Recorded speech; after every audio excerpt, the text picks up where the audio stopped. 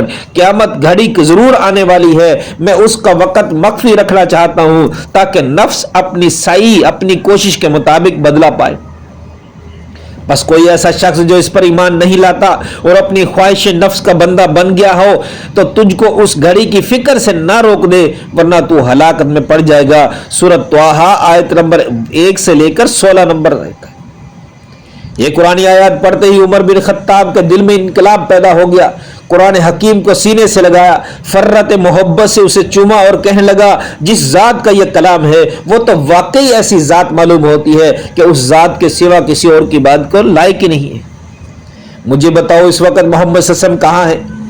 حضرت خباب بن ارت رضی اللہ تعالی عنہ جو اس گھر کے ایک کونے میں چھپے بیٹھے تھے، خوشی سے اچھلتے ہوئے سامنے آئے اور بآواز بلند کہا، عمر مبارک ہو، عمر رضی اللہ تعالیٰ عنہ خوش ہو جاؤ، رسول اقدس صلی اللہ علیہ وسلم کی دعا تیرے حق میں قبول کر لی گئی۔ باخدا آج ہی میں نے اپنے کانوں سے سنا رسول اقدس صلی اللہ علیہ وسلم یہ دعا کر رہے تھے، الہی عمر بن خطاب کے ذریعے اسلام کا غلبہ اور عزت و سربلندی عطا فرما۔ عمر رضی اللہ تعالیٰ عنہ، اللہ تیرے نصیب جاگ اٹھے، تیری قسمت کے کیا کہنے، چلو میں آپ کو رسول اقدس صلی اللہ علیہ وسلم کے پاس لیے چلتا ہوں۔ دونوں دار ارقم میں پہنچے، دروازے پر دستک دی، پوچھا کون؟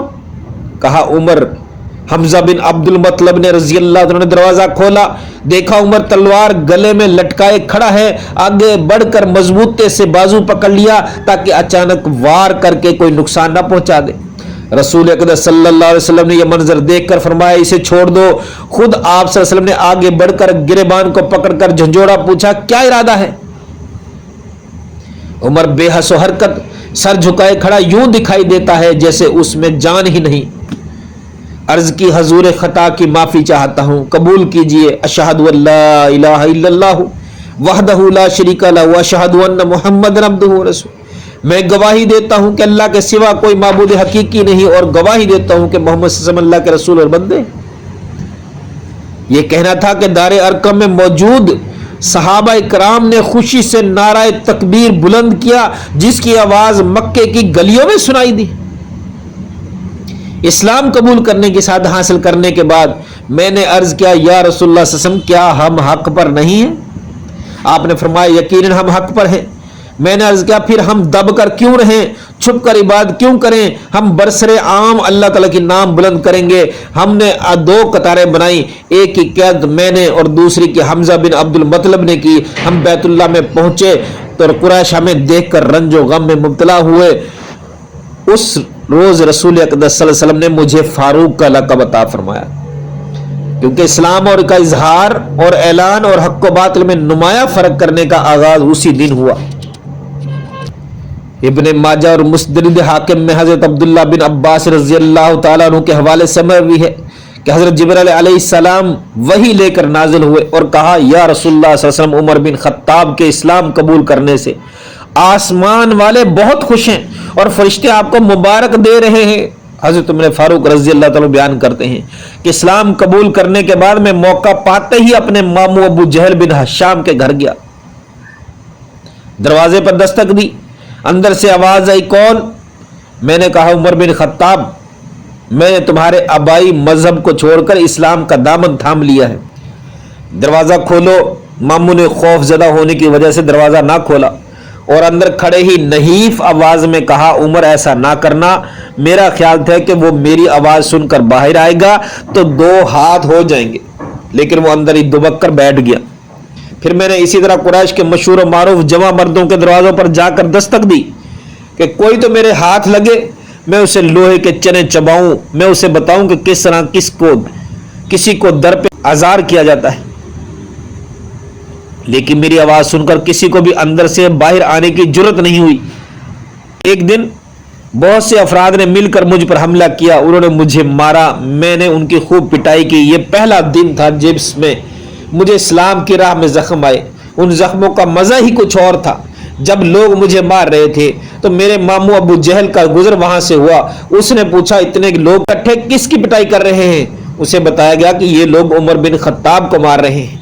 اس نے چٹان پر کھڑے ہو کر بآواز بلند کیا، لوگوں، میں نے اپنی بہن کے بیٹے عمر کو پناہ دے دی ہے، لہذا اپنے ہاتھ روک لو۔ یہ بات سن کر سب خاموشی سے ادھر ادھر بکھر گئے۔ میرے دل میں خیال آیا یہ تو کوئی مزے کی بات نہ ہوئی کہ دوسرے میرے بھائی اسلام قبول کرنے کی وجہ سے زور و کوب کیے جائیں اور مجھے کوئی گزند نہ پہنچے۔ یہ سودا تو مجھے منظور نہیں۔ میں نے ماموں ابو جہل کے گھر جا کے کہا، مجھے آپ کی حمایت منظور نہیں، میں اپنے دوسرے مسلمان بھائیوں کی طرح زندگی بسر کروں گا۔ اس نے کہا، جاؤ تمہاری مرضی، جس طرح تمہارا جی چاہتے زندگی گزارو۔ پھر میں بھی دوسرے مسلمانوں کی طرح زندگی بسر کرنے لگا۔